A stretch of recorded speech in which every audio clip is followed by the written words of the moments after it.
Hi, everybody. I'm Dee Lisa West. I'm a dream doula and a life coach for smart, successful women. Nice. I am Cristina Spitero. I'm a psychotherapist and relationship coach for you don't have to be successful yet, but I'm here to help you overcome whatever obstacles there are to your success and in your relationships and help it get better. Right on. And of course, we both help people to get to the more expansive life that they would love to live. I was just listening to my mentor, Mary Morrissey, talk about difficult things and that you get over in life. And she was saying, you wouldn't, like many of us go through difficult situations in life, and we wouldn't wish those on anyone else, but we would Right. wish what we got out of them. Became the insights we learned through those difficult situations. Yes. Of that for everyone, because life isn't just easy peasy, not the life Not we at live all. on the planet right now. No, in fact, I'm very spiritual, and I really do feel we are here for purpose.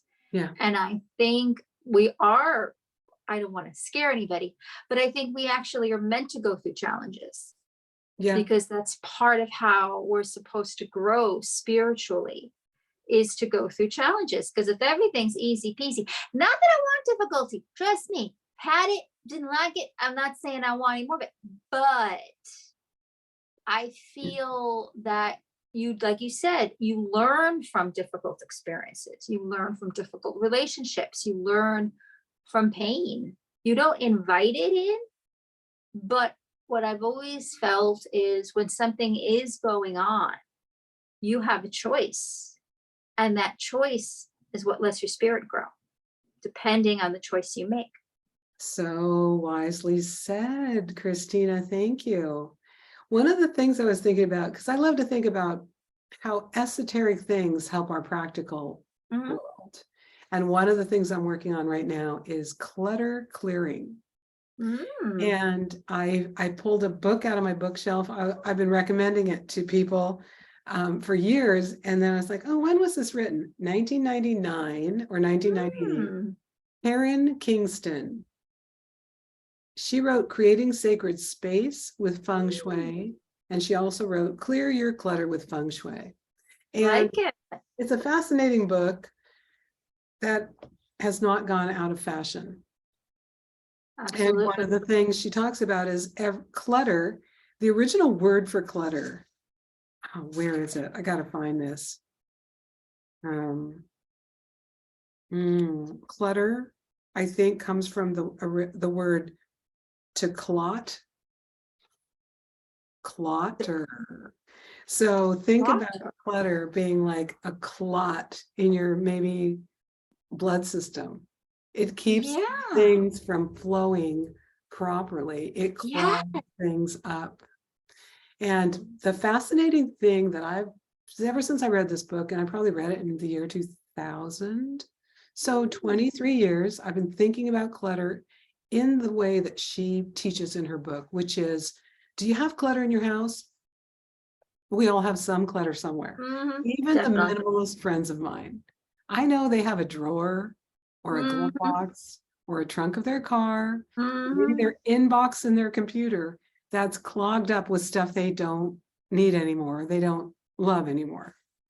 So what I've noticed is, where is the clutter in my house or on my desk? Where does it accumulate? And in the she talks about the Bagua map, the ancient art of Feng Shui, and the four corners of each room have a meaning. And like one corner is your prosperity corner. One corner is your relationship corner. One corner is helpful friends and travel. One corner is spirituality. So you can kind of look around your world and see where you're stuck by where your clutter is. Interesting. Very interesting. And then, of course, you can mindfully move things out of that cluttered area. Or if you love them and you'd like to keep them, you take them out, you wash them or dust them, and you place them back intentionally because you love them and you want to have them there. I One, like. one exercise I got this last week from someone I'm studying with online was, Mhm. he said, take for 9 days in a row, get rid of or move 27 things each day. Hmm. I was like, I didn't do it for 9 days in a row. I did it for 3 days in a row and then I forgot Okay. it. And so I've got a little note on my wall and the days are X'd off. I've got 4 days down, 5 days to go. And I live pretty minimally, but as you Mhm. can see behind me, I've got a pile of books. Do I need all those books? Maybe not. I went Mhm. through my pencils and pens. I went through my glove box. I went through my trunk. Mhm. I can go through my closet next. Went through Mhm. the bathroom, medicine cabinet. Mhm. So, and not to reveal too much about your own personal life, Christina, but where do you tend to collect clutter? Where do I tend to collect clutter? I honestly say my desk. On your desk, yeah. On my desk because, but I'm trying to be better about it, but Mm-hmm. it's just too easy for it to happen. Oh, I've got these papers, I put it down, and then, I didn't have a chance to get through that, so I've got to deal with that later. Or it just seems to be the catch-all place. Yeah, it's But easy. it's easy for it to be the catch-all place. And I say to myself, okay, I've got to clear it. I've got to clear it. I need it. But at the same time, okay, well, where do I put this now? Because again, if I want, sometimes I want something at the ready, but I like your idea of cleaning it so that instead of just having something on the desk that is serving a function. So if it is serving a function, I need to treat it more lovingly, not Right, something that is just tossed down. right. So I like that idea a lot. The Yeah, things you so do there. we can talk about desks. Three things come to mind. Oh, maybe just two. One of my friends teaches feng shui, and she came Mhm, to an office that I managed at one time, and she taught all mhm, these real estate brokers feng shui. And she mhm, said, we're going to feng shui the office. So let's go look at someone's desk. So we took her mhm, to the desk that was the most cluttered up. I mean, this woman had such a cluttered office. Her desk was always piled with papers and files and mhm. books, and there were stacks on the floor. And one time the people in the office pranked her when she was out for a week on vacation, and they had the fire department come put tape on it and say it was a fire Oh, hazard. Anyway, we went into her room, just like, oh goodness, honey, you should be able to sit at your desk and there should be nothing underneath your desk, says this woman friend of mine, Diane. She mm, says you should be able to sit down in a ball gown and your whole big skirt would just fit under the desk perfectly. And the top of your desk should be clear. And you should just have mm, what you're working on, ideally, and your phone mhm, or whatever, your computer, whatever you have on top of your desk mhm, should be there. But everything else should not just be piled up there. It's keeping mm. good things from happening to you. So finally, this woman did, shamed by everyone in the office, clean up her desk. Oh, And you know what she found in all of her paper? what? Money. Whoa! She found a $15,000 check that she never cashed. Oh my gosh. She's like, wow, that was kind of cool. That's Well, seriously yeah. cool.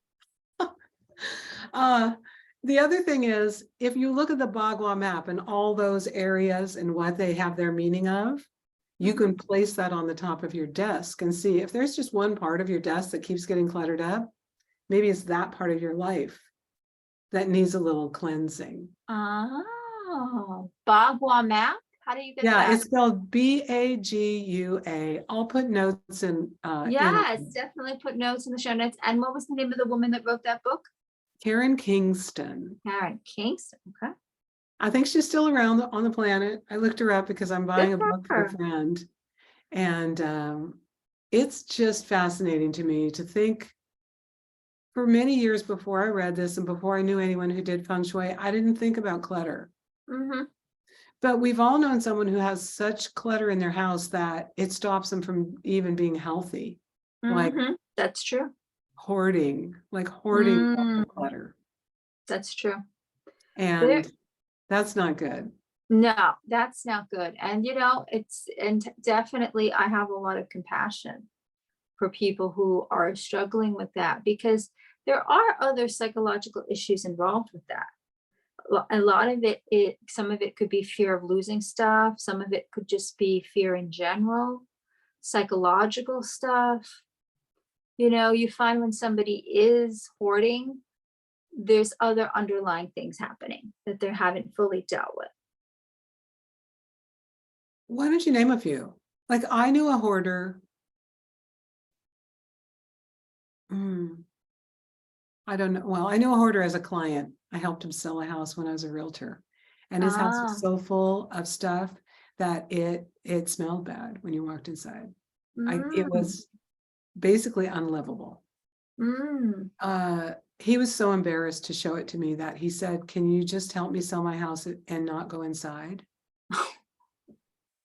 I said, "Yeah, I can, but eventually someone's going to have to go inside when they buy it." And I've known other people who hoarded things. And I wondered, I'm not a psychiatrist or psychologist, I don't have any degrees in that, but I wondered, is it because they lost their mom at a young age, or they grew up rich and now they're poor and they just think maybe they're going to need this thing and they better get it and they better keep it and never give it away? There can be a very deep psychological wound, and often it can involve issues of abandonment. Right. Like I knew somebody who was a serious hoarder, and basically their father abandoned them when they were 9 years old. Oh. Yeah. And their life was marred with a great deal of struggle. Single mother, struggling. So they very much were concerned with having enough, with protecting what they had, because it could so easily be taken away. So I think when there is that, I think somewhere underneath that is a lot of fear of abandonment. Sure. And then my mother she was a bit of a hoarder. We used to joke around like, "Mom, do you really need all these knitting needles? You don't knit." "Well, I might need them someday." But she grew up during the Depression, where she was really, really poor as a kid. I mean, they were so poor that they got sent to live on the farm with their uncle for the summer to kind of get food. They got sent away from the city to live on the farms because the farm had more milk and meat and whatever to eat. So there you go, fear of loss. Yeah. So there you go. She kept everything. She had and also if you ever needed anything, you could call my mom. She'll have it. She had it. It was like the store of Darlene. Oh, I mean, I think people who have had basically they've had a lack in their lives are afraid of going back there. Right. And they want to not make sure they don't. And again, everything has an underlying motive. I think also there's this, like when I worked with children who had experienced homelessness, and they didn't know, they went through periods where they didn't know where their next meal was coming from. So these kids, even once they were in a home where they had food, that was no longer an issue. They were hoarding food. Like they would hoard food under the bed, in the closets, because they had experienced that lack. Right. Of like, you better hold on to what you got because you may not have that food later and you're going to starve. So a lot of times it's sort of the opposite of I am hoarding because I'm feeling a lacking, or I fear a lacking. So the more I hoard, the more I hold on to, the less likely I'm going to be lacking. Well, I have a lot of compassion for people that hoard now. Yeah. Yeah, I dated a man for many years he had a lot of clutter. And once I was saying, like, why are you buying all this stuff? And he said, "Leave me alone. I have a mental illness." And he was joking about it, but not really. He Not knew really. that he knew he was just collecting stuff that he didn't Yeah. really need. And he knew he couldn't help himself. Mhm. And of all the addictions he had in his life, he was like, this is the least This damaging is one. the least damaging. I know. I'm just gonna buy one more spatula for the kitchen or whatever it was. Yeah, Yeah, exactly. yeah. Well, You I find know? it very interesting that when someone has done all the work that they can do to themselves, around themselves, Mhm. and they feel like they're still stuck, that there's a Mm. little bit of magic in clearing out clutter. Oh yeah, It absolutely. doesn't seem like it would work. Like, is it going to bring you a new client if you're self-employed? Yes. Is it Mm. going to bring love in your life if you don't have that relationship corner all cluttered up? Mhm. Yes. Is it going to Mm. help you have helpful friends and go on travel trips? Yes. If you intentionally clear the clutter out of those spaces in your life and put things there that make you feel really happy, then you're suddenly surrounded by things that uplift your energy, and then you can think of great ideas of things to do instead of being just kind of stuck down in your depressive thoughts or your I like constructive that. thoughts. Yeah. I like that. Freeing your mind and by freeing your space. Right on. Yeah. So think about it. If you're listening to this, think about moving. Oh, you don't have to do it for 9 days in a row. Just think about some part of your life that might be cluttered up, some part of your life that might not be working perfectly, Mhm. and go to that corner of your house or your room or your desk and say, is that corner cluttered up? If it is, consider moving, giving away, or at least washing and dusting and putting back thoughtfully 27 different things and see what happens. I love that. The It's 27 funny. thing magic. It's funny when you first said moving, it almost sounded like, yeah, move out of your house, find a new place, start fresh. Well, that is an option. If you start fresh, that house might be all the way empty for you. Right But on, Christina. if you haven't found the root, you're just going to clutter it again. Well, absolutely. Absolutely. So I can tell you which part of my house I'm going to declutter next. How about you? Mhm. I definitely, as we're talking, I'm clearing this desk. Right on. Yeah, I'm clearing it. It's all going. Okay. Okay. I will look forward to hearing. I'm going to my closet next. And by the way, in Feng Shui, Yeah. closets mean secrets. Really? That's what I've heard. Ooh. Now, if Okay, you, more on that one later. yeah, we could really deep dive into that. Okay, bye everybody. Bye, everybody. As always, this was great. Thank you.